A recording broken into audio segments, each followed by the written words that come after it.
Hello and welcome to the Grueling Truth NASCAR Show. I'm your co-host Joe Spilman, along with Steve Risley and Ryan Peters. The Grueling Truth NASCAR Show is powered by Betting.net. Betting.net is your best bet for finding a casino or sports book that's right for you.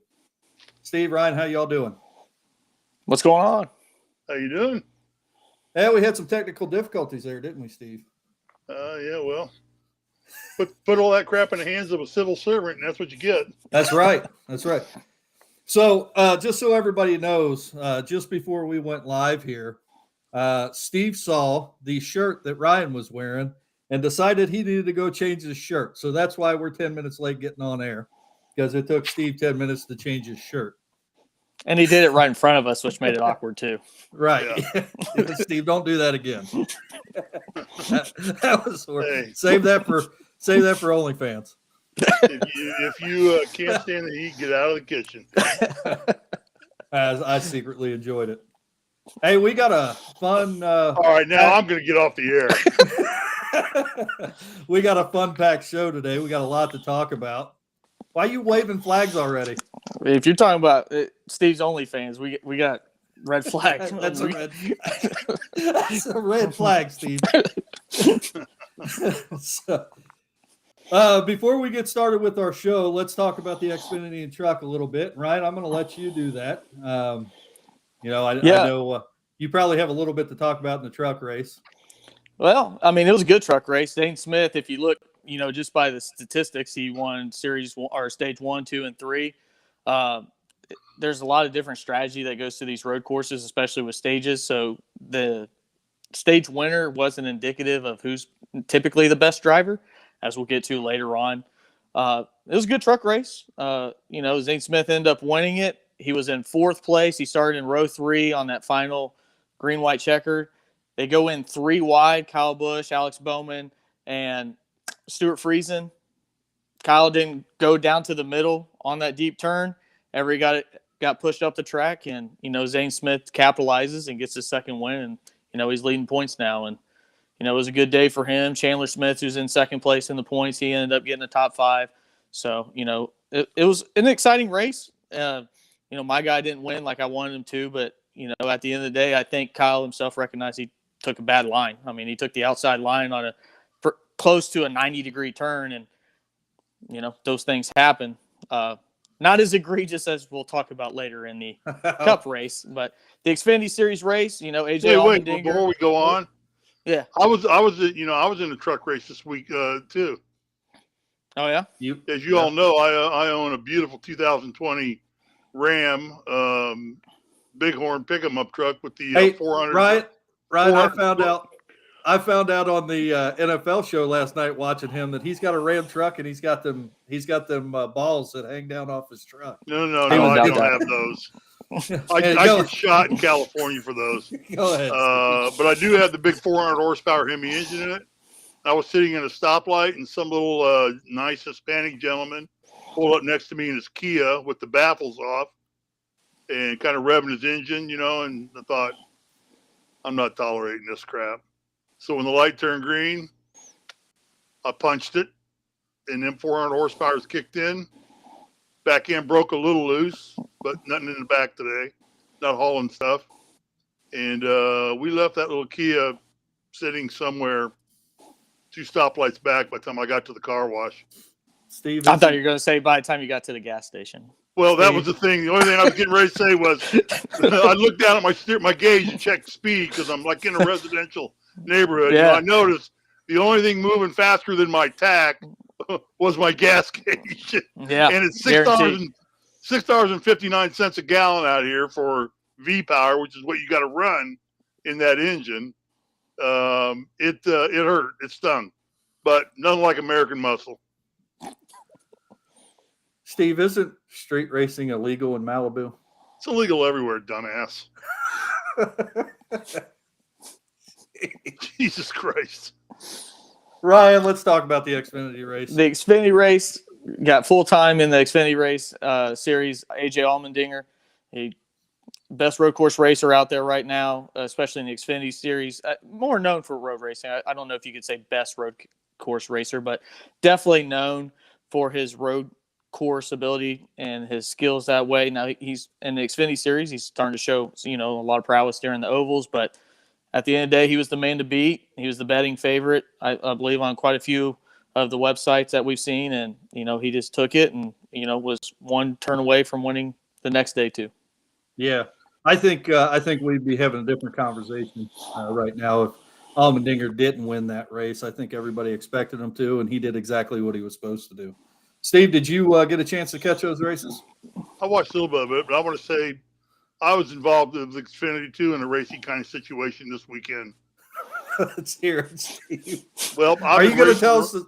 I've been racing around looking for a damn neighborhood that offers Xfinity as its cable service. Because all I got is that piece of shit Spectrum, which is god awful. Hashtag not a sponsor. There goes that sponsor. They're so bad, I wouldn't let them be a sponsor. There goes that. You drove away Pizza Hut last night, and now we're not getting Spectrum. What are we doing, Steve? If I cut off real quick, that's because Spectrum just lacked my internet service. It doesn't matter. I've switched everything over to streaming. Thanks for tuning in, Spectrum. But anyway, so I'm racing, looking for Xfinity. Any neighborhood that's got is going to get my rent check next month. We just got dial-up in here in the sticks, so we're still going on. Yeah, I know. That's the sticks in Indiana. Yeah, we still got to crank it. Yeah, I'm going to get the Elon Musk Starlink when it's available. I think it's available to select people. I'm going to try that out. Yeah, when our kids are able to afford their own internet, Joe, we should be able to get it down here. Right. Yeah. Do we have anything to talk about more of the minor leagues? Or are we moving on? No, I did not watch much of the race because, as you know, there was this little thing called the Elite Eight on, and what's that? That's basketball. Oh yeah, some real close games too. Yeah, there was some good games. And since I got one of these. Oh yeah, if you didn't know, I know this is a NASCAR show, but Mr. Steve Risley was a member of the 1981 national basketball team at IU, championship basketball team at IU, and he's also a member of the Indiana Basketball Hall of Fame. And a legend in my own mind. And a legend in his own mind, and I believe at least his mom thought that he was an All-American, high school All-American quarterback, football player, and I think he. All right, let's move on. We're not talking about me. This is NASCAR. You know what I'm most proud of? What? I got a home. I think my house back in Indiana. I have like 6 or 7 trophies, go-karting trophies from K1 Speed go-karting tracks.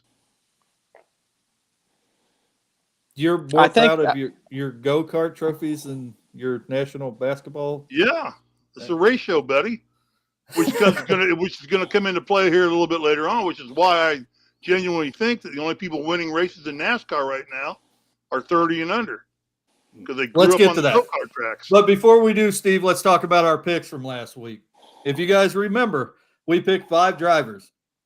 You get 5 points if one of your drivers wins the race. You get 2 points for a top 5 and 1 point for a top 10. How do you guys think the picks went this week? It sounds like it went better than the last few weeks because you guys doubled your totals, right? Yeah, we did. So, Ryan, we'll start with you. Ryan, you picked Briscoe, Elliott, Allmendinger, Larson, and Truex. And you were about to have a really good week until Allmendinger didn't quite get there at the end. Well, and Chase Briscoe had a really good week too. I mean, except he ended up having some transmission troubles started in the beginning. He was able to go through it, and then it went all to hell, and then got driven off the track in the late stages too. So if you got points for being up front, this would be a lot different because my guys are really good at wrecking up front. You get points for where they finish. So you got 2 points for Elliott, who finished 4th, and 1 point for Truex, who finished. Hey Ryan, you got 2 points for who? Who did you get 2 points for? Bill's forgotten son. Steve. Yeah. 1 point for Truex. That brings your season. How many total. points did you get for Kurt Busch or Kyle Busch? Kyle Busch. I didn't choose Kyle because your guy hit him and wrecked him early. Yeah. Well, you know what? That piece of crap deserves it. Let's get through the pick. You don't go screwing with the most popular driver in NASCAR. People learn that the hard way. Harvick learned that the hard way. Ryan, that brings your grand total for this week, or this season, to 4 points. But I want to remind everyone that Ryan's only been here 2 weeks. Yeah, so asterisk. That's an asterisk. I'm sure he will catch us next week. Steve, you picked Elliott, Larson, Briscoe, Logano, and Harvick. You got 2 points for Elliott. And that's it. The rest of your drivers, I think, finished in the top 35, somewhere in there. So Not bad. that brings your total for the season to 6 points. I picked Larson, Elliott, Kurt Busch, Hamlin, and Blaney. So I got 2 points for Elliott, 1 point for Blaney, brings my grand total for the season to 6 points. So, Steve, you and I are currently tied, and Ryan will be winning next week. I don't know. You haven't heard my picks yet for this week. They're out there, so this might be a tough one. Well, I thought the picks this week were pretty easy. I mean, we got a driver racing this week that's won 7 times at that track. Yeah. Oh, man. Let's move on. Let's talk about COTA a little bit. All right. And we got a message from somebody. Oh, yeah, we did. I didn't see that. Yeah, it just says, hey, Steve, and then us. So, I mean, you start sending out your resume, and we can't even get our first names on there, and then we're just team. A message pops right up, and Mr. Detective over here. Oh, hell, I didn't see that. Yeah. The murder weapon was laying right there beside the body. Quit hell, I didn't see it. Quit it.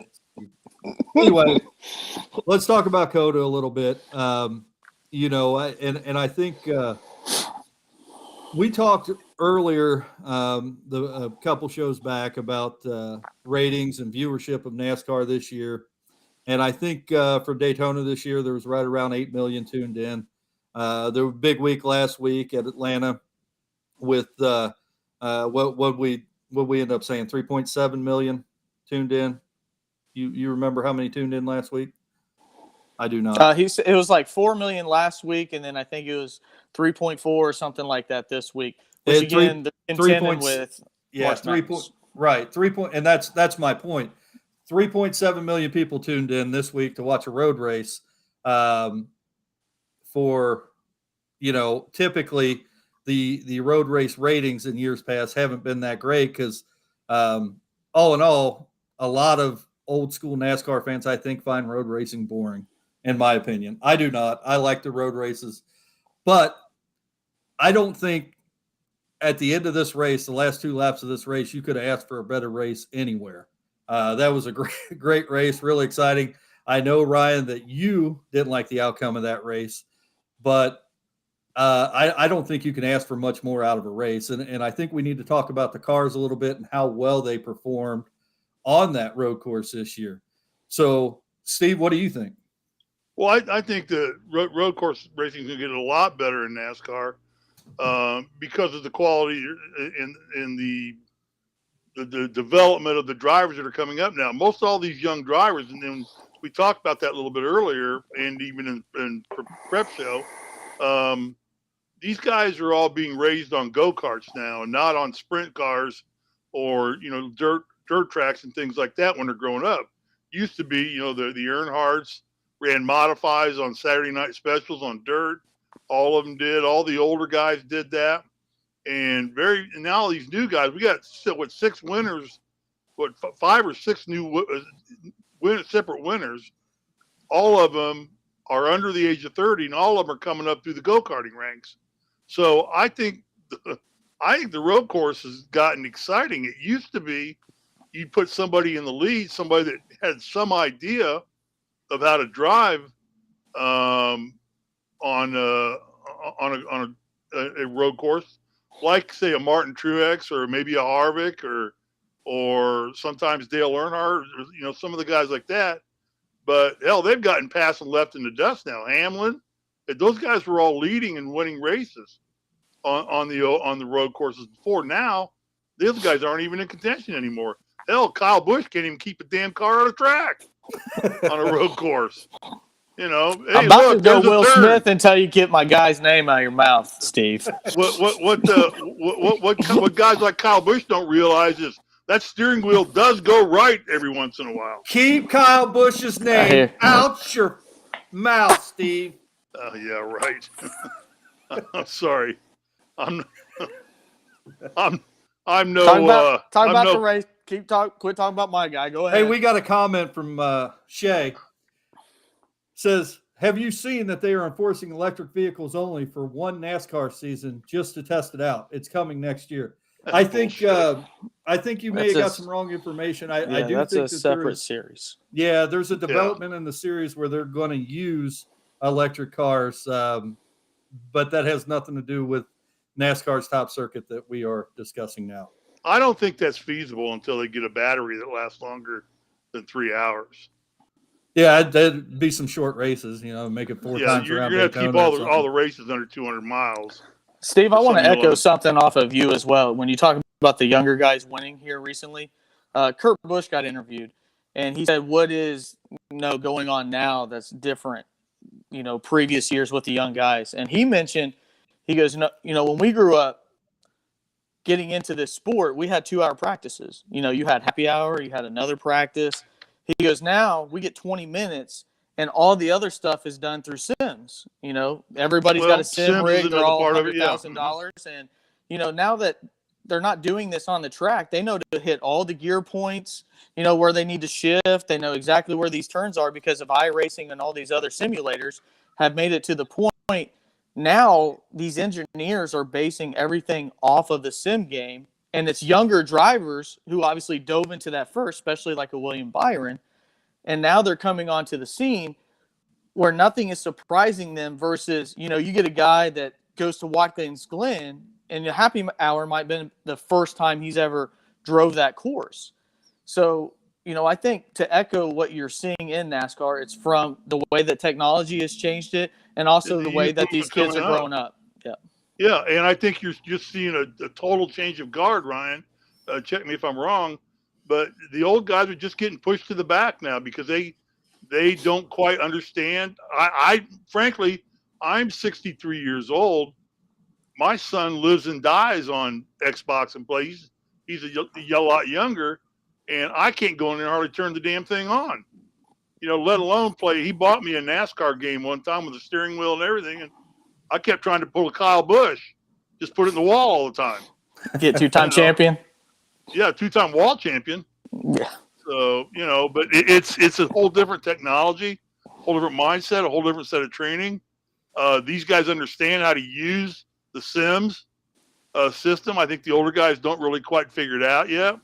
They're kind of a drive by the seat of your pants kind of guy.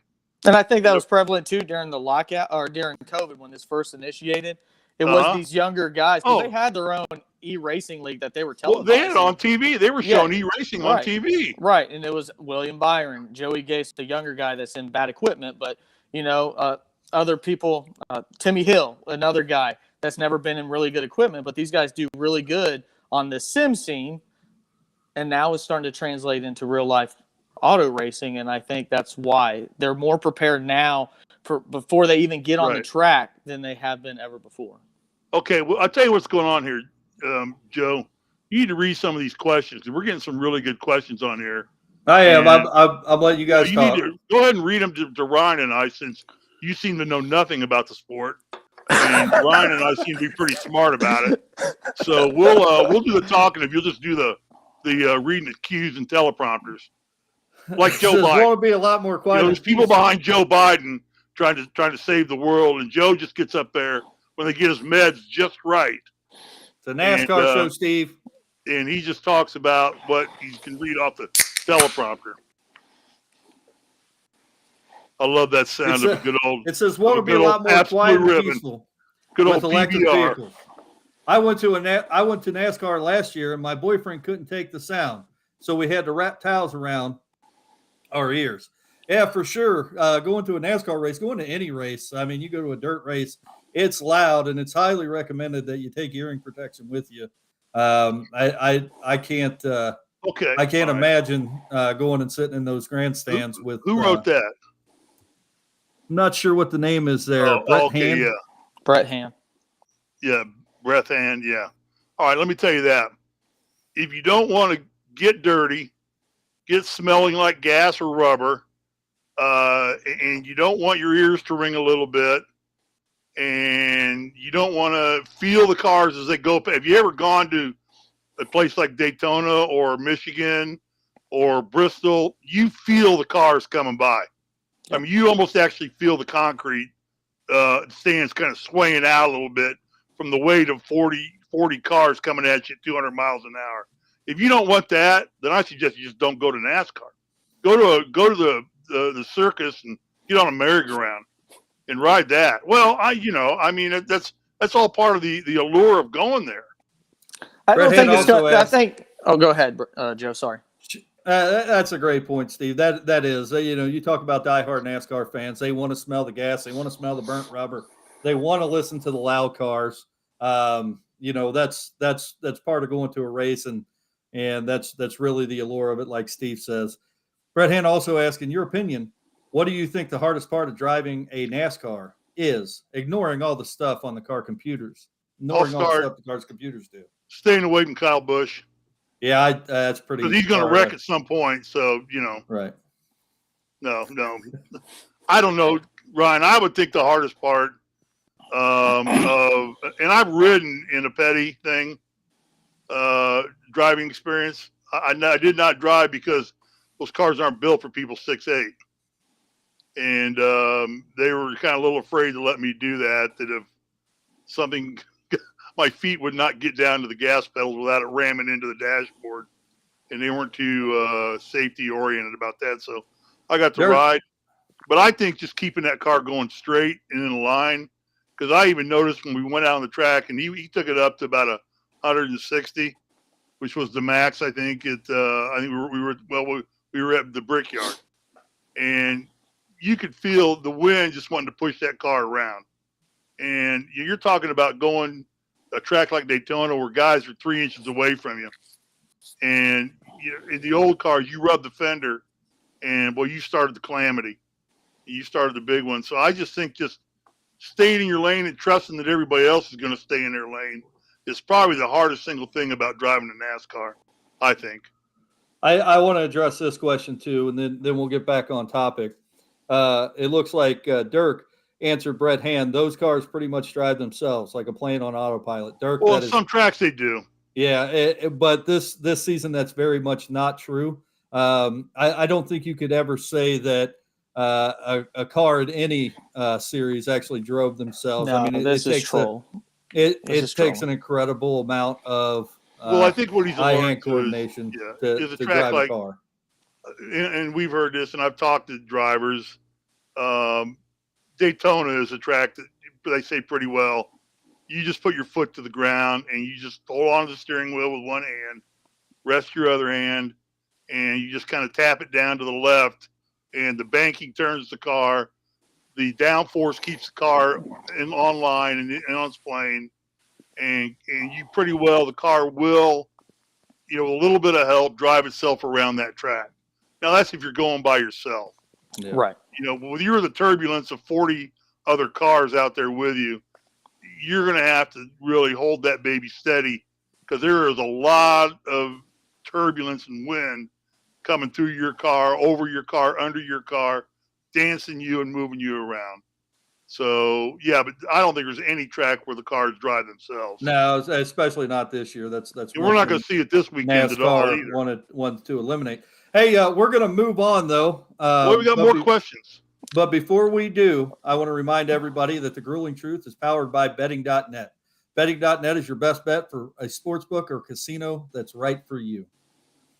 Well, we're going to move on, Steve, because I want to talk. Okay, all the people then that send in great questions. Well, we'll get to hang up and go listen to the NFL show we're going to do Thursday, or the NBA or the NCAA Pick'em show we'll do Thursday, because we'll take your questions. We're going to get to questions. I want to talk, though. I want to move the conversation to. See, there goes Dirk Sanny. He's gone.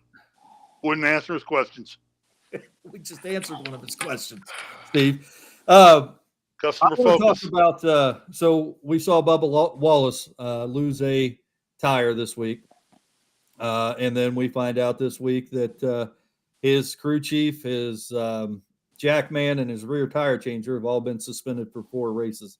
And I know a couple weeks ago, Steve, we talked about this, and I'm going to let my opinion be known. We could talk about the Kazlowski and what's going on with him a little bit, losing driver's points, losing owner's points for modifying a part, a body part that wasn't allowed to be modified. So he lost a whole bunch of points, and I think he's like 35th in the point standings now. And I'll say that we've seen several times this year. I think this is the 3rd time where we've seen crew chiefs and pit crew members be suspended for losing tires. And I understand how dangerous losing a tire can be. And I understand it's a rule. But I think suspending somebody for doing a bad job for 4 races is totally different than blatantly cheating. When you go back last year, a couple of years ago, and they were only tightening down 3 lug nuts and they get caught to have a faster pit stop, that was blatantly cheating. They were trying to circumvent, get the car back out. There's 1 lug nut on the car this year. And I'm repeating myself from a couple weeks ago when we talked about LaJoy. There's 1 lug nut on each wheel this year, and there is not anybody on that crew, the crew chief, that is not trying to tighten that lug nut down. So I still feel that suspending crew chiefs and drivers, or crew chiefs and pit crew members for these wheels coming off is egregious. And for the most part, I think that what we're seeing is, and they talked about it a little bit, is they're putting that wheel on and it's not sitting flush. So they're tightening it down, that they tighten that lug nut down. They torque it all the way down, they drop it and they go. And then as the car goes around the track, the wheel loosens up and comes off. And I think that's something that NASCAR R&D needs to figure out. And I think that they need to stop suspending crew chiefs and pit crew members for this mistake that I don't necessarily think it's their fault. Ryan, what's your take on that? My take, at the end of the day, it's always for safety. And, they're going to take safety at the number one. The biggest incident that ever happened in NASCAR is when we lost the driver, and it changed the safety of this sport forever.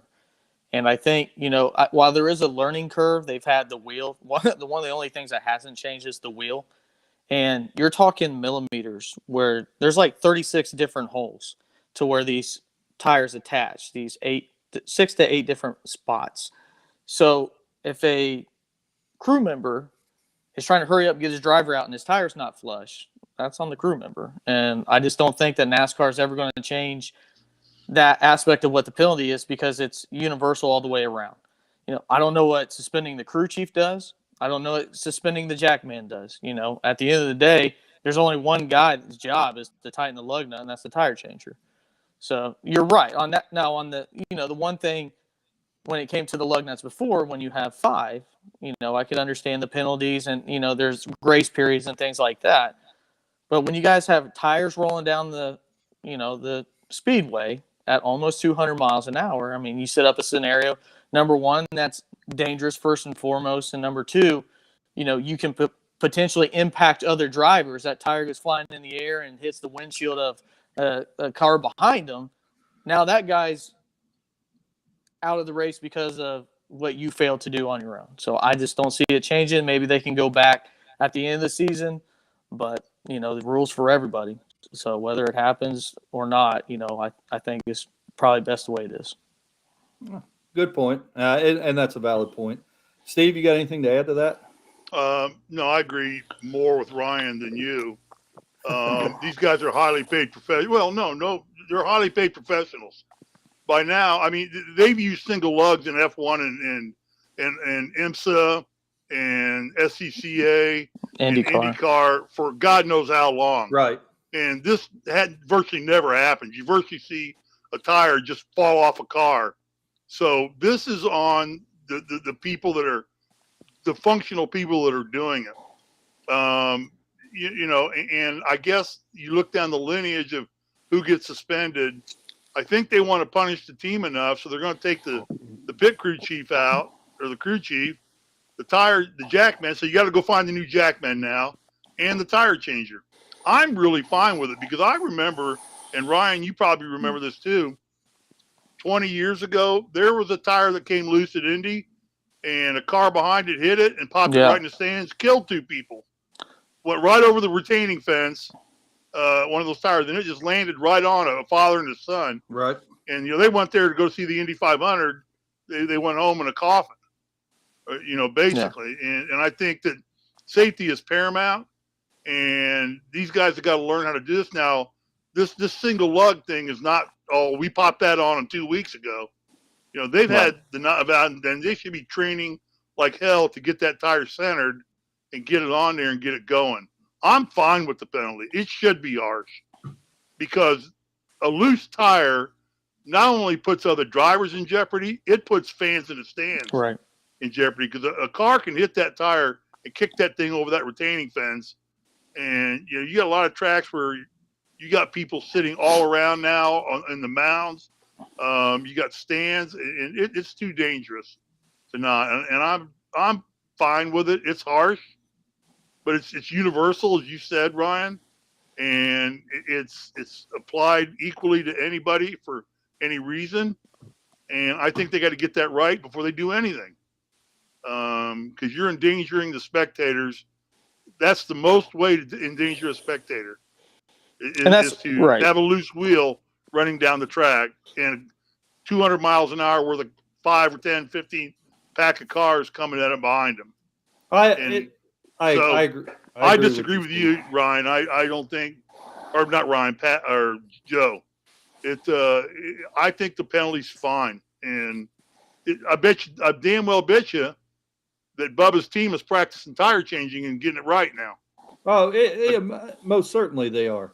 It's no different than Elliott. Elliott now for 3 races now this season has had elongated pit stops because of the tire changers. Yep. It's cost him 3 races. Mm-hmm. Yep. He had a 17-second pit stop where everybody else had a 7-second pit stop. That put him 1 in second, came out 11th, rebounded to 4th. But he had to make, and that's happened to him 3 different times. He was swearing on the radio. I got to hear Radioactive and see what actually was said, but he was swearing at his He wasn't happy. He wasn't happy this week. He wasn't happy with him at all. And Elliott's a pretty calm, mild-mannered guy. But this is the 3rd time it's happened to him. They have not got it right. And like I say, other sports, F1 gets those cars 4 tires changed in and out in 2.5 seconds. Yeah. Well, they never have tires fall off. And it's not that I disagree with either of you. I think that's a very valid point that this is for safety. And I think we can all understand what a loose tire coming off of a car at, 140, 150 miles an hour can do. I think, not to mention it can go through the windshield of a car. Right. Well, the Dan Weldon was killed at Las Vegas in an IndyCar wreck, I think in 2015. Of course, a little different circumstance. The tire didn't just come off. There was a wreck up in front of him, but the tire bounced off, came down right on top of him. So, I think that's a valid point. I'm not really disagreeing with you. I just have a hard time, I'll say, as somebody that, has been an athlete, Steve, obviously you've been an athlete, Ryan, you have, that, getting suspended for a mistake and not an intentional infraction is kind of a hard pill to swallow for me. And that's all I'm saying. I would like to see something different. Like with what they did with Kazlowski for modifying the body part, which Ryan, I want you to tell me what you know about that here in a minute. That was an intent. They intentionally cheated, from what I understand, and they got penalized harshly. I think a better penalty for the tire coming off, in my opinion, like you talked about a couple weeks ago, Steve, is penalize 5 drivers' points. Tire comes off. Penalize 5 owner points, 10 owner points if a tire comes off. Don't suspend these athletes. Essentially, is what they are. Or they are athletes. Don't suspend these guys for making a mistake that wasn't intentional. Well, I'll leave it at this. And Ryan, if you want to close it too, But my opinion of is, I think they're setting the penalty harsh right now because that's how serious this is to NASCAR to get this right. Sure. I think if they go 10, 20 races, maybe, a season without tires blatantly just falling off on their own, they may loosen the penalty for this infraction a lot. But right now, they want to just send the message. Did Ryan quit on us? No, I think we lost him for a minute. No, but I think that NASCAR just wants to send a message to the teams. This is the most serious possible safety thing we have with these cars right now, and we're not going to mess around. We want you guys to get this right before you get anything else right. Sure. And we can leave it at that and just move on. Yeah, well, Ryan, we will. Ryan, I don't want to spend all day. Yeah, on this we need to move on to our next session. Quickly, Ryan, what can you tell me, or what do you know about the Kazlowski penalty? Every driver team this year gets a certain amount of parts or certain specific parts. These parts cannot be adjusted at all. You're allowed to work with different things like the splitter. You're allowed to work with different things, like the camber of the wheels. But there's specific parts that you're not allowed to touch. More than likely what happened is RFK does not have speed. I'm guessing that they've been warned once because normally you don't get these type of level 2 penalties, and it was probably swept under the rug like, hey, we're going to tell you right now, if we catch you in our R&D messing with this stuff again, you're going to get penalized. Find out, and they're not going to give a specific what part it was, but I'm guessing it had to do with speed. And we saw Brad Keselowski consistently run in the 30s this year. You mentioned F1 is kind of like what Ferrari happened in F1 about 2 years ago. Ferrari got caught adjusting something they weren't allowed to adjust. F1 gave them the penalty, and we've never seen Ferrari so bad in the last 15 years as they were 2 or 3 years ago. And I'm guessing the same thing happened with RFK Racing. Ferrari's just now recovering from it now. Right, exactly right. And what they're called, Ryan, I know you know this, but Joe, you may not. They're called single source products. Yep. I did know that. Any single source product that's handed down, that means it comes from one manufacturer. It is not to be screwed with, painted, touched, or anything done to it. Right. Hell, until this year, you couldn't even run chrome wheels. You couldn't chrome your wheels. You had to run whatever color wheel they gave you. I think they gave you an option of black or white, and that was about it. But this year they've allowed chrome wheels back on the cars. But those single source products are not to be touched at all. They're just put on your car, bolted on as it comes to you, and leave it alone. Right. And again, I think NASCAR is laying down serious penalties with this new next gen car because they want to set the tone high, the bar high right off the get go. They want to say, this is how we're going to minimize gray area. Right. Because the crew chiefs always said, oh, hell, that ain't cheating if you don't get caught. And so I think that they're just setting the bar high, saying we're going to penalize the crap out of you until we get all this stuff ironed out and you guys get used to it and get used to the fact that with this car, it's built so that you don't have to play with it much. Right. We give you some aero stuff and some engineering stuff you can do to the car, but that's it. We want these cars safe.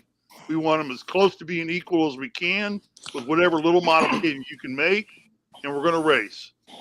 It's almost like going back to IROC a little bit, to some degree, where the cars are supposed to be identically prepared. Agreed. So I'm okay with it. I think that NASCAR has had much discussion with the owners, the crew chiefs, the car chiefs, the drivers, with everybody, and the mechanics. Don't screw with these cars. Yeah. I'm 100% on board with the Kazlowski penalty. I think that is a fine line. It's written into the rules that you don't mess with a single source part, Steve. And they what are you did. laughing at? That's what they're called, single source parts. I know it was a jab at you for not thinking I knew what it was, but when you're blatantly cheating, I agree with the harshest penalty possible, and I think essentially what NASCAR did was told Kazlowski that he's essentially out of the race this year. I don't think it was blatantly cheating as much as I think that Kazlowski probably thought there still was gray area, and I think NASCAR threw down a harsh penalty saying we want everybody to know there's no more gray area in these cars. Yeah. We're eliminating the gray area. I think that's what – I don't know if it was blatantly – I don't know because we don't know what the penalty was. We don't know. Right. But how many times in the old days, Ryan, do you remember watching the gas man start kicking the fender in as he's pumping gas into the car to get the aero package changed on the car? The thing I remember the tire changer pulling the rocker out. The thing I remember the most is Sterling Marling during a red flag at Daytona getting out and kind of pulling his fender a little bit. Joe, we're 40 minutes in, man. We haven't even talked about the finish of COTA yet. I know. Well, we're getting to that. What we doing? Tell me what you saw. Give me your take on the race. Let's hear it. No, obviously this is something that a lot of drivers have talked about, and it was a good race. I thought you saw AJ Allmendinger set up to make this a really good finish. Even Alex Bowman comes out of nowhere. I had a really good weekend too, but you saw AJ Allmendinger looked like he was waiting and waiting and waiting. And I think this is baseball has a lot of unwritten rules. I think what you saw at the end, AJ Allmendinger goes into a corner at Ross Chastain and he touches him. And you see, Ross Chastain go wide, and then which there was a huge runoff area there, and I think he was setting himself up for the next turn. I mean, there's a ton of turns at this track. It's the biggest track NASCAR's ever run. And the bump and run is typically what it's called. And a lot of people say, well, AJ Allmendinger bumped, but he didn't get to run. Well, the next turn, they're going downhill, and Ross Chastain just completely shoves nose into hind end. Not only gets AJ Allmendinger to where he can't finish the race because he shoves him way off the track, he then ping-pongs and hits, Alex Bowman with it. And I think that's the difference in what's fair and what's foul. And I sent that to you earlier today. And I think you saw a driver, a 40-year-old driver, stick the nose in, say, hey, I'm going to bump you here. By no means I'm going to ever cause you to spin out, wreck, anything like that. And I'm going to get on by. Ross Chastain, who's obviously known as being an aggressive driver who's never won before. Everybody's going to say, he's going for his first win. To me, that's not how you do it. I don't think that – I think you saw one driver show respect, said, I'm going to put my nose in there. I'm going to let you know I'm here, give you a little tug. I'm going to make my way by. You can do the same thing. If he bumped him and sent him wide, that's one thing. But when you're going downhill and you shove somebody not only into a gravel pit 200 feet away, you also – cause another guy to essentially wreck as well. I just had a problem with that with Ross Chastain and the way that he finished. But he got the win at the end of the day, and he'll be in the playoffs. So I'm sure on his side, he feels good about it. I thought it was a great ending. Steve, what you think? I think Rubbin is racing. I think it was a good ending. I think the unwritten rules go out the door on the last lap. And you hear a lot of people say, even the announcers go, yeah, a lot of these teams, especially like in F1, but it's starting to happen in NASCAR now. But it doesn't happen in F1. In F1, if that would have happened, he would have had to give the spot back. Well, it wouldn't happen because Valerie Bottas pulled over 10 different races to let Lewis Hamilton pass him on the last lap and get the win because Hamilton was their star driver going for the World Championship, which he now has 7 and 100 wins in the sport, half of which probably belong to Valerie Bottas. But that's different. But NASCAR is moving toward that now to some degree where you'll see the Hendrick boys hook up like crazy, and you got 4 equally talented Hendrick drivers now. But I can damn good guarantee you on the last lap, if it's Bowman, Larson, Elliott, and Byron, there ain't no team rules. They're going to go get each other, and one of them's going to win it. Or all 4 of them are going to go out. And I don't know. I think that's part of the resurgence of NASCAR is that good old boy mentality to some degree is coming back. Now, I don't think there's intentional wrecking going on, but there's rubbing going on for sure. And I'm okay with that between you, me, and the win. I'm okay with the way the racing, and I understand what you're saying, Ryan. Yeah, And, I get it, Ryan. I just don't agree with you. We are now seeing old school meet the new school in NASCAR, and I think that I think this is the new norm in NASCAR, and I think a lot of drivers have alluded to that. A lot of teams have alluded to that. But when there's so much, Joe, you know what's funny? The only people really bitching about it right now are the old drivers. Right. Well, and I mean, right. Harvick, and Kyle Busch. Every time Kyle Busch wrecks, it's some young driver's fault who doesn't know what the hell he's doing out there. What does Harvick do last year? He goes after Elliott because Elliott's racing him hard. Right. And takes Elliott out of 2 races. And then he gets all pissy because Elliott retaliated and kept him from winning in Martinsville last year, I think. You said, no, I'm going to pull in front of you. I'm a lap down. You ain't passing me. I'm going to block your ass until 5 cars pass you. And he Bristol. did. Yeah, it was Bristol. Bristol. Yeah. But I'm okay with that. I think it makes it exciting, and I think that is one of the reasons why I think viewership for NASCAR in the first 5 races is on the rise. People are starting to see that. But we haven't had finishes like that. I mean, that I disagree with that part. Go ahead. I disagree that we've had some good races. You're absolutely right, but we're not seeing people get dumped on the final turn to win the race. I think with the emphasis though that's put on winning now, you win and you're in essentially. And I know that you still have to be in. What's the cutoff in points? Top 25 with a win. If you don't have, you have to be top 25. With essentially the win you're in mentality, if you're a driver and you can get your win early in the season and you're set to make the playoffs at the end of the season, you're going to do everything you can to win the race, and you're going to do everything you can for your team to win the race. And as long as you're playing within the confines of the rules, and you mentioned F1, IndyCar, first of all, none of that would ever happen in F1 or IndyCar because it's open wheels and both cars be wrecked. Yeah, they would. Stupid. Yeah, the touching wouldn't happen. If you're within the rules and you're dumping a car to win a race on the final lap at a road course, where they're with the way that they were racing, it's essentially not that day. Now, if you're driving, 185 miles an hour at a super speedway and you're intentionally dumping somebody like that, there's an issue there. But when you're dumping somebody at a turn to pass them at a road course for your first win and to get into the playoffs, essentially, I'm fine with it. And it made for a really exciting finish. And I know it pissed a bunch of people off, and a lot of people don't agree with it. But my take on it is I think that's what's going to drive NASCAR to the next level and rebound on viewership and make this a sport that people are dying to watch on Sunday again. So, and I'll just go with a quick route.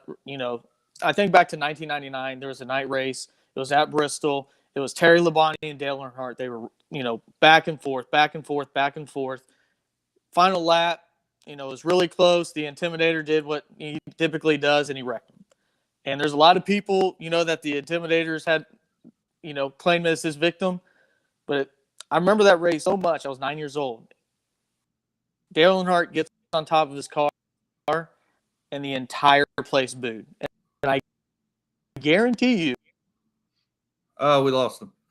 Yeah, Ryan's having a little bit of a technical difficulty. I do remember that race. I don't remember. And you know what? And I want Ryan to get back on before I make this comment, but I don't know if he will or not. But I got some comments about that race and that. It's like Earnhardt had this great saying that basically said, I don't give a damn if you're cheering me or you're booing me. As long as you're making noise, I'm there. Right. And Labonte was sitting there, and I've always said the last place I'd want to be is first place at Bristol with 2 laps to go. You're going to get bumped. You're either going to be fast enough to pull away from who's on your bumper, or you're going to get moved aside. And I think that's coming back into racing right now, big time. The guys are just doing that again. They're so hungry to win. It's become so important to win that they're gonna do it. And I think that example of Labonte and Earnhardt, hell, Labonte knew what was going to happen to him. Labonte had the option of having a faster car and pulling away from Earnhardt, so Earnhardt couldn't get on his bumper. And he couldn't do it. And so Dale says, son, if you ain't getting out of my way, I'm going to move you out of my way. I mean, he sat there for two. I remember that race. That's different, though. It's not about getting out of the way. If you just hammer the gas and hit somebody in the ass, it's not about can you get away. If you ain't going to get out of my way, I'm going to hammer you in the ass. Yeah, I'm giving you time to move. He let him have 2 or 3 laps. That's good stuff. Behind and him, 100,000 people did not enjoy it. And I said this when you were on the air. I said Earnhardt had this thing that he used frequently, and he said, I'm repeating myself because you weren't on the air, that I don't give a damn if you're cheering Spectrum me. Cut me off, not you. I think that's what ended up happening. Earnhardt would say, I don't give a damn if you're booing me or cheering me. As long as you're making noise, you know I'm there. And here we are, 20-something years later, and we're still talking about that event. So you think Earnhardt gives a damn, if he was alive, would give a damn that people booed him at that race? Hell, that was music to his ears. That means he got your attention. Probably right. I mean, and he walked away with what mattered the most, with a trophy. I just think that if you end up having a sport where the best driver doesn't win, and there's ways of doing it. There's ways of doing it to where you move a guy. One of the most exciting races here recently, they don't go to it anymore, is Chicagoland between Kyle Busch and Kyle Larson. Kyle Busch was in the lead. Kyle Larson sent it. He ended up hitting him in the rear quarter panel. Kyle Busch slams into the wall. Both drivers were able to barely limp around. Then Kyle Busch hit him in the ass end and ended up winning that race. And, and Kyle Busch did the crybaby face, which is now, a GIF or whatever. And Kyle Larson, said, I sent it to him. I tried to wreck him. I was knowing it was coming back. And I think Ross Chastain, whenever he gets wrecked, which will be soon, he has to understand that he can't. He set the precedent, and I think Ross Chastain said that in the victory lane. He said that in the post racing. Yes, after the race, he said, "Yeah, I expect I'm going to get payback for that. Don't worry about it." But you think it was dirty racing? I don't think you. I think there's a way of doing it, and there's a way of not doing it. And if he doesn't think it's dirty, he wouldn't say he doesn't expect retaliation. Well, no, there's going to be retaliation no matter what. I mean, anytime you bump somebody out of the way, I think anytime you bump somebody out of the way, you better expect retaliation. In this day and age of NASCAR. Hey, we got to move on, guys. These cars are. What, say, Joe? Steve? Go ahead. I said we're going to move on. We're going to move. We lost. We're going to move on to Richmond, Steve. But before we do that, we had a good discussion going on here. We did. I want to remind everybody that the Grueling Truth is powered by betting.net. Betting.net is your best bet for finding an online casino or sportsbook that's right for you. We have a great discussion going on, but we got segments, Steve, and we're going to move on to the next one. You wanted to talk about stupid wheels falling off, and that's why we couldn't talk about this. Talk about what? Talk about what? I said we had to talk about wheels falling off, so we had to miss the good talk about COTA. Ryan, I'm going to get. That wasn't my call. I didn't make the rule on wheels falling off. I answered that pretty quickly. Yeah, you can't get that wheel stuck on. The hell with you. All right, Hey, Ryan. What's up? Leave your kid alone. Yeah, they're fine. All right, we're doing a radio show here, a TV show. Yeah. Ryan, that was a great discussion. I wish we could carry it on because I think that's the crux of the sport right now. Yeah. And where the sport's headed to. It's going to get physical again with these cars. These young drivers are a lot more aggressive. They're young. They're fearless. Ross Chastain, Christopher Bell, Chase Elliott, Kyle Larson. You can go down the list of these young drivers. They're just fearless now. And the older guys, the Martin Truexes, the Harvicks, they've made their money. They've got their dough in the bank. Winning is not as important to them. Harvey's checked all the boxes to be in the Hall of Fame. 54 wins, one or two championships. Yeah. He'll be in the Hall of Fame. Oh, I agree. Yeah. Hell, if they put Mark Martin in it, Mark Martin's got 40 wins and no championships. Nah. And he got in. So, All right, Joe, you moving on to Richmond? Go on to Richmond. Yeah, we're going to move on to Richmond. I'm just going to say I think that's a great point with the younger guys, and I think that goes back to what we talked to at the beginning of the show. These guys they've grown up on a simulator, and they're racing like they do on the simulator. So I think that's what we're seeing. You young guys. I'll say this, and I'll shut up until we get to Richmond. I have sat wheel to wheel for the last 2 races and watched the entire race live. Okay? I haven't done, and right in the middle of NCAA basketball. I forsake NCAA basketball to watch these races because I thought the racing was so damn good. Physical, aggressive, guys trying to win. I think that the segments, the stages set that up too. You get good racing, intermediate racing in there. People wanting, segment points now. I have not can't tell you the last time I have not DVR'd a race, flipped through to the last 20 laps and watched the last 20 laps of a race. But I've watched the last 2 races end to end, start to finish. Yep. And I'm going to give me 10 seconds, Joe. Give me 10 seconds. Go ahead. Okay, go. I'm not going to lie. It's great. It gets people involved. It gets people talking.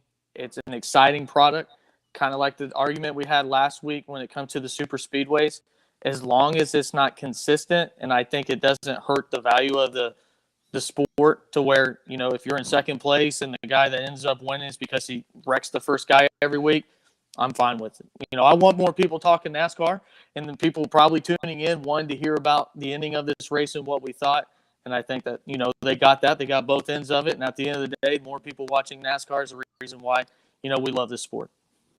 Both valid points. Let's move on to Richmond. Ryan. Well put, very well said. Let's move on to Richmond. Of course, next week the drivers they drive to, or they move. We're moving on to Richmond next week, which is theoretically our first short track of the season. Which sometimes Richmond runs like a short track. Well, it always runs like a short track, but sometimes you see race speeds at 95 miles an hour, and sometimes you see them at 105 miles an hour on average. So I don't know what we're going to get with the new car this year. But Richmond, all short track. I'm a short track guy. That's what I love to watch. I really enjoyed the bash at the Coliseum this year.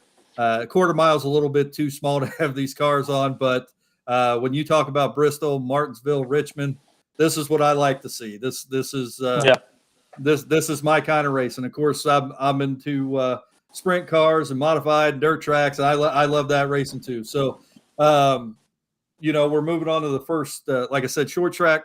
I'm as every week, I'm excited to see the race. Steve, what do you think about Richmond? Give me your take on Richmond. I think Richmond's, I love short track racing too, but now the way things are going with this next gen car, I'm liking all tracks now. I love what they did to Atlanta. Hopefully other mile and a halves will learn to make some adjustment. I don't want them all to be cookie cutter again and everybody just rebuild Atlanta, but I love that. The super speedways are great. The road courses racing has gotten some of the most fun in the sport, along with short track racing. Now, I think that this Saturday or Sunday night, the Saturday night Richmond race is usually in the fall. The Sunday race, I think this is really the first legitimate, really good opportunity for a veteran to win. Because I think you got to be strategic and smart on this track. You don't want to get caught up in the melee up front where guys are going to get bumped, moved out of the way. Feathers are going to get ruffled quickly. I think the older guys like the Harvicks, the Kyle Bushes, they're gonna bide their time, sit back there, just keep their car clean and not dented up and out of trouble as much as they possibly can. And at the end, I think I'm not going to be shocked at all if you don't see like Kyle Busch and Harvick and Truex battling for the win at this track. And you throw Hamlin in there. That's what I think. I'm looking forward to Richmond. Hadn't been a bad race this year. No, there hasn't. Ryan, what do you think?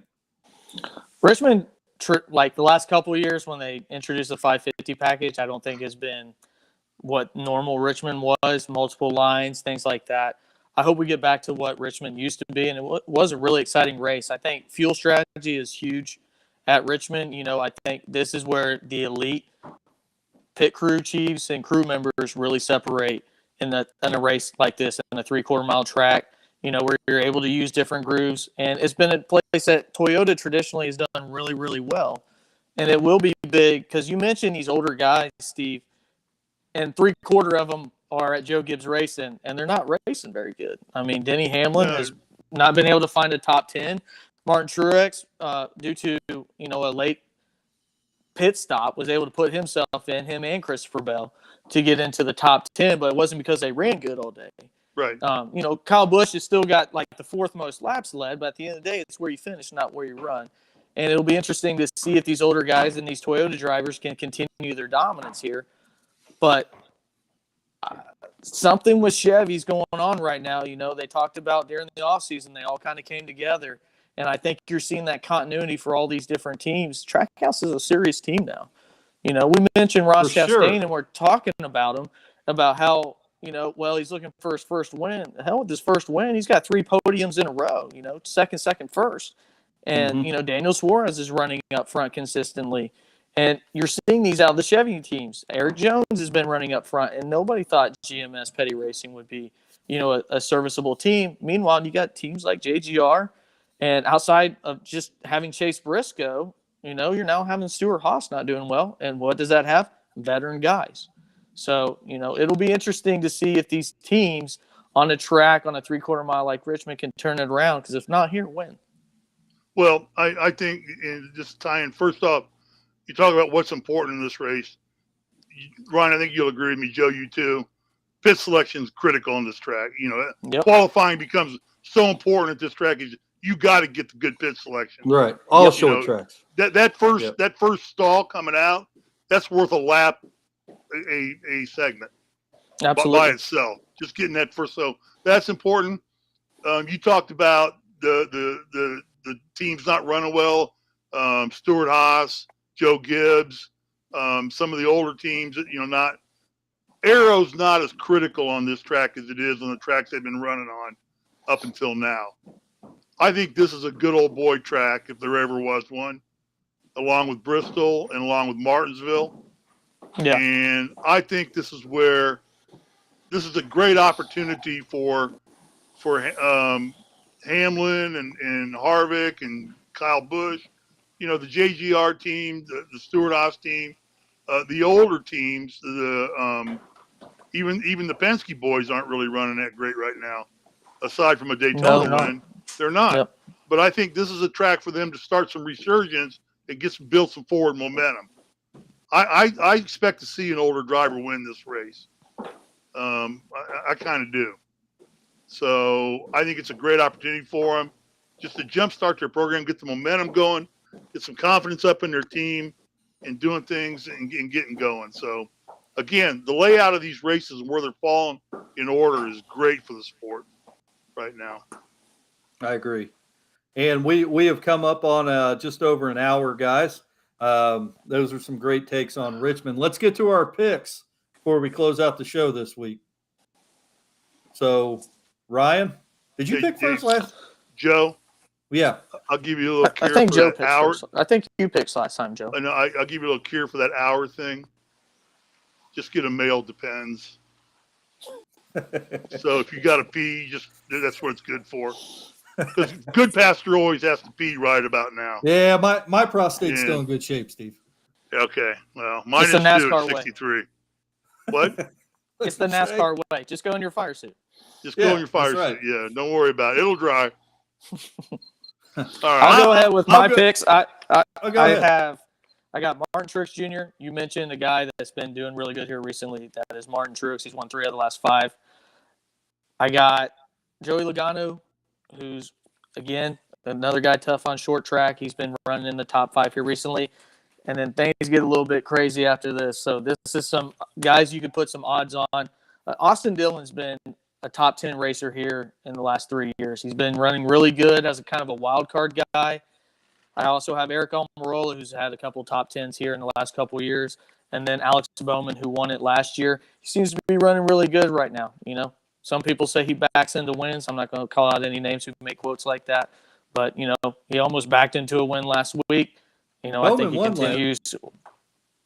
Bowman won Last this race year, last year. Yeah. Right. So give me those are my those again. 5 picks. I got Truex, Logano, Almirola, Austin Dillon, and Alex Bowman. I almost got up and left when you said Austin Dillon. I know. Well, he's good. Just a good choice. Yeah, well, We'll see. I disagree, and he'll probably win.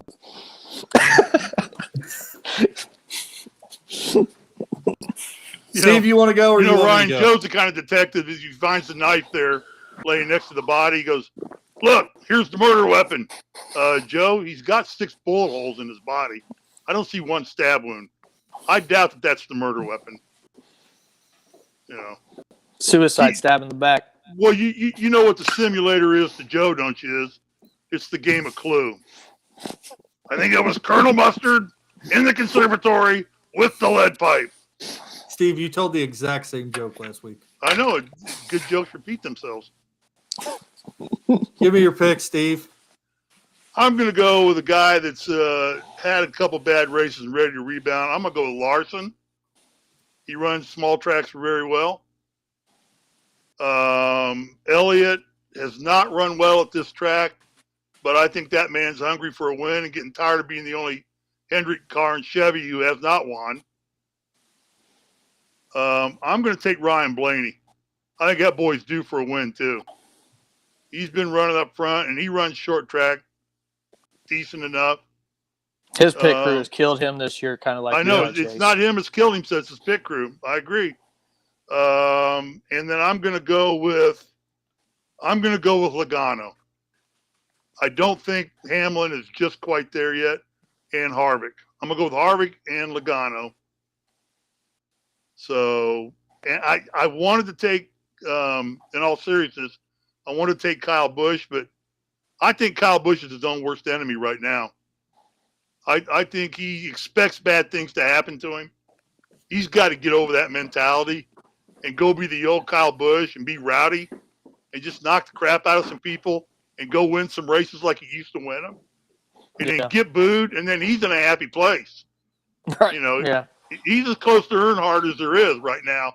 Well, he's trying to drive he's trying to drive, and his son's putting all these pressure on him winning at these small tracks. So yeah, I think he's trying to live up to his son's standards right now. And he's got a gorgeous wife who's going to leave him if he doesn't win here soon. You seen those videos of his kid of that? That's cute as hell. Anyway, all right. I like your guys' picks. If anybody watching likes the picks, head on over to betting.net. Check out a casino or sports book that is right for you. But to get to my picks, I'm going to go with Truex Jr. this week as well. And one of the reasons why is he has 3 prior wins at this track. And I know we talk every week, what have you done for me lately? But he has 3 wins at this track in the last 5 races. So I think you got to be crazy not to go with Truex this week. Hamlin has 3 wins and 4 top 3 wins. And what's he got? He has 4 top 4s or 4 top 5s in the last 5 races at this track. I have it written down. I can't hardly read it. So I'm going to go with him this week. I'm also going to go with Kyle Busch. We talked about this at the opening of the show. Kyle Busch has won at this track 6 times. He likes this track. And whether or not you're in a new car, whether or not he's not doing well this year, Steve, you could probably relate to this from a basketball standpoint. Sometimes when you're seeing it, you're just seeing it. Sometimes when you're feeling it, you're feeling it. And I'm sure you had, with any sport, them gyms you like to go to, and you just felt better there. And I think this is a track like that for Kyle Busch. And I think if he can keep his car out of trouble, he's going to finish well. And I think he could potentially win this week. I'm also going to go with Chase Elliott. And to round out my top 5, I'm going to go with Joey Logano. So those are my top 5. You guys have your top 5 set. Let's wrap up the show here this week. We've gone a little bit over. Ryan, give me your final thoughts. I think NASCAR's in a good place right now. I think it's been an exciting season. I think last year Fox said it's going to be the best year ever. I think they were a year too soon. I think we're having a really good year so far. Agreed. Steve? I agree with Ryan. I mean, he had everything I would want to say. I think it's a good start for NASCAR, and that's what's important. Fans are coming back. Stands are filling up. TV ratings are going up. Races are exciting as hell and fun. I know they're dirty as hell at the end, and there's all kinds of cheating going on at the end with guys trying to run other people on the guardrails, but rubbing is racing. But I think it's a great thing for NASCAR. I agree, Steve. Rubbing is racing. And we will be back here next week, same time, 7 p.m. next Wednesday. Catch the NASCAR show here on The Grueling Truth. I believe you could also catch it on YouTube as well. Froze up there. Sorry. We will see you again next week, 7 p.m., same spot. Guys, have a good night. See you guys.